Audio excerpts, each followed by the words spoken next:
for a lot of performers that's just coming out here, stop looking at performances that's out here and thinking everything is easy or everything is a gimmick. Believe me, we sweat real hard and work real hard to get the money that we make each and every day, and it's not easy. You gotta really work. If you're really good, you'll do what people will show you that you're worth it. And another thing, stop putting buckets in people's faces and acting like you're thirsty to get the money. Show people your real talent and people will pay you. Leave the bucket in front, don't think about the bucket. Keep God on your side, play from your heart, and believe me, justice will follow. Simple as that.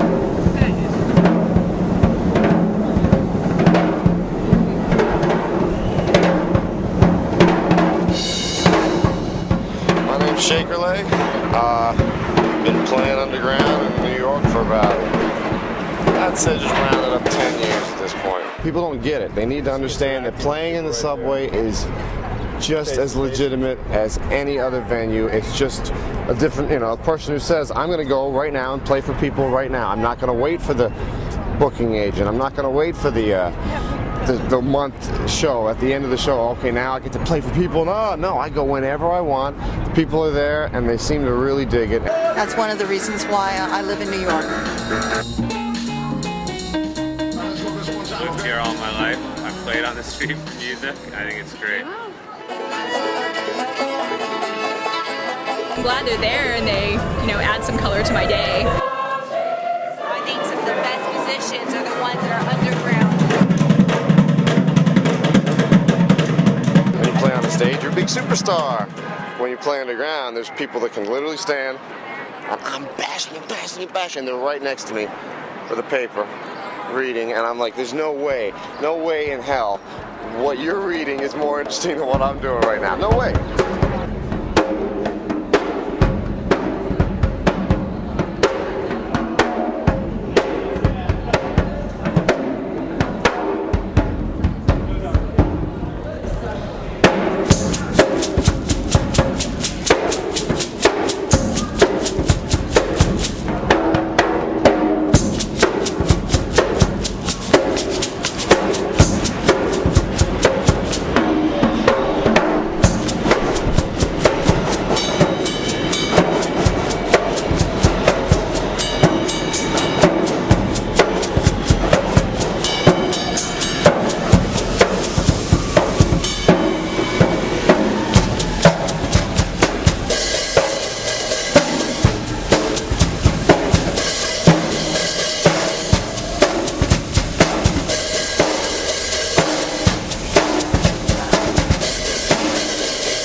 In America, if busking, as we refer to it as in Europe, is as prevalent as it is in Europe. But in Europe, there's hardly a street corner in a major city that you would go to that you wouldn't be seeing a busker.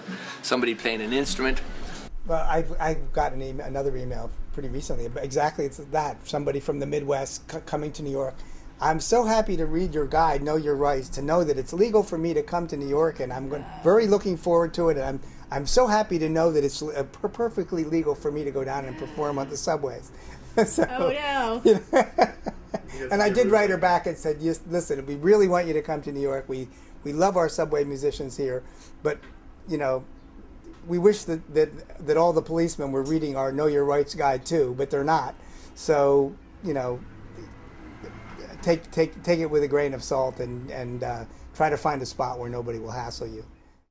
So now he's going to New York to do for a few days or weeks, whatever, what people do in Europe. And it's presumably it's already going on there in New York. So he'll be just doing what the people there will find to be natural. 3, 4.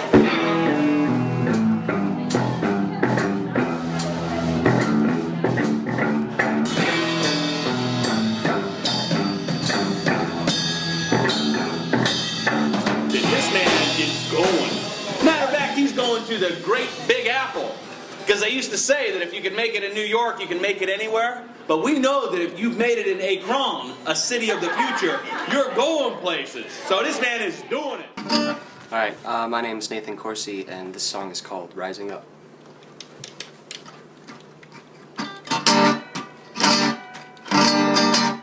Rising up and going down, comb my hair and filter grounds, drip, drip, drip into the pot. Rising up and going in, wash the dishes, change the bin. At risk of sounding like a cliche, it was just, it came to me. It lent itself to me.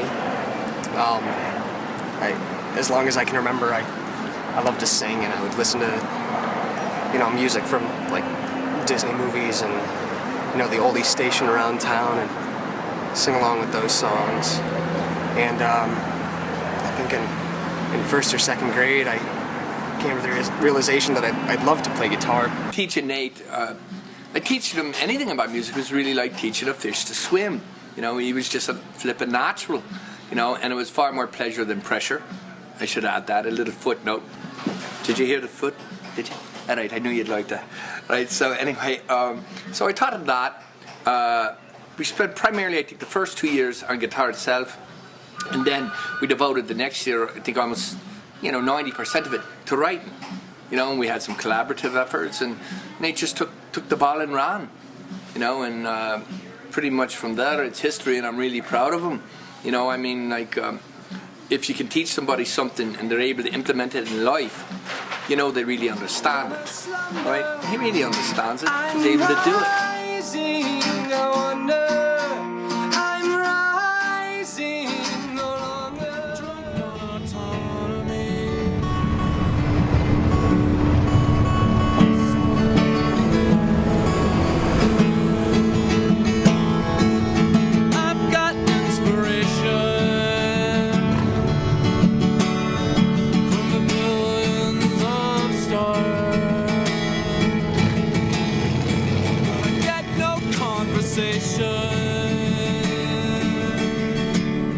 Oh, my name? Philip Bradley.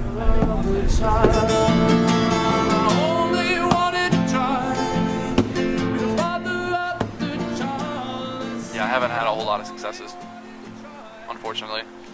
But, except, like I was saying earlier, that I've always known what I wanted to do for my whole life, not my whole life, but now into my early 20s, mid-20s, I've always known exactly what my desire was, my passion.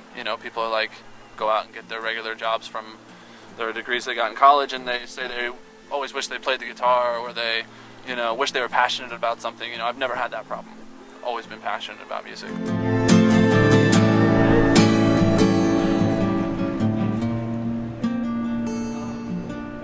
You got to go out and get a job, and you're supposed to go to school and get a better, make more money, and that's kind of like the drive of America, is to make more money. And if you're poor and people they don't understand that concept that you don't want to make any more money, they're like, what are you doing to try to better yourself? I mean, I'm all right, that's kind of how I feel. Check 2. Check. Can you push this?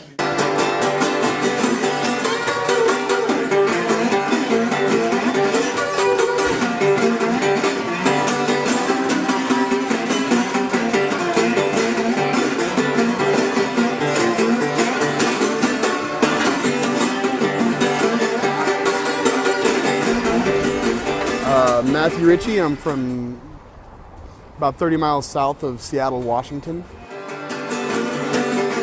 I'm 29 and I feel like I'm 60 sometimes. I've had a life and a half already. My dad died when I was 2.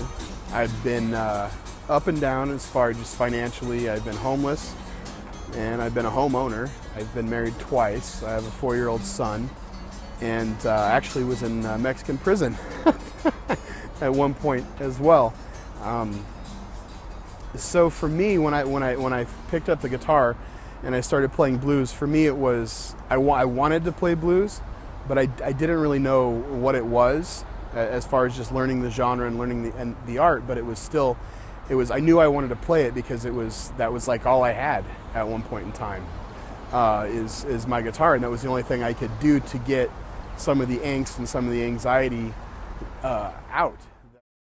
So my name is Steve Zeitlin, and I'm the director of City Lore, which is a cultural center that tries to foster what we call the living cultural heritage of New York City. And we also consider it to be not only the capital of the arts in general, for whether you're talking about Lincoln Center or the Metropolitan Museum or the Metropolitan Opera, but it's also the world's capital for street performers. So street performers from all over the world come to New York, and from our very ethnocentric vantage point, we consider it the capital of street performing in the world. You would have to sell out the 6 stages at Carnegie and Lincoln Center 54 times a day to come close to matching what's going on in the public spaces in New York City. And the way I get to that number is that if 7 million passengers are riding in a given day, and I just say 1 in 10 cares about the music and listens, then 700,000 people a day are getting a concert. That's the concert for the people. There are a lot of people interacting with musicians and listening to music every day in New York.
So that was it. So I guess we're ending the movie with me getting a ticket. Yeah, that's your story, Billy Rogan. All right. Go in.